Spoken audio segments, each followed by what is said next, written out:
Check-in Hanyang. Ito ay isang South Korean television series na ipinalabas noong December 2024. Everybody there. Ang Check-in Hanyang ay isang makasaysayang romance drama na sumasalamin sa buhay ng apat na kabataang individual na naging intern sa Yongchunro, ang pinakaprestihiyosong guest house sa Joseon.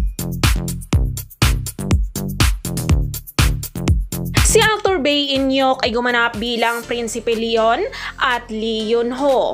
Siya ay isang prinsipe na nagtatago sa kanyang pagkakakilanlan at nagbabalat kayo bilang isang karaniwang intern gamit ang alias na Lee Yun-ho.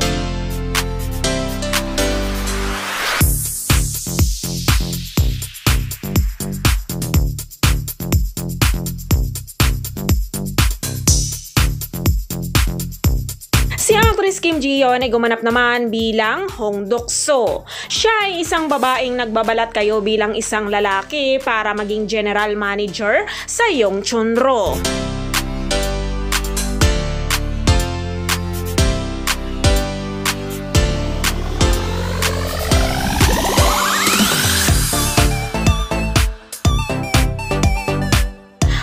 Si actor Jung Gun-jo ay gumanap naman bilang Chun Jun-hwa. Siya ang tagapagmana ng Yongchunro na pinilit bilang intern ng kanyang ama.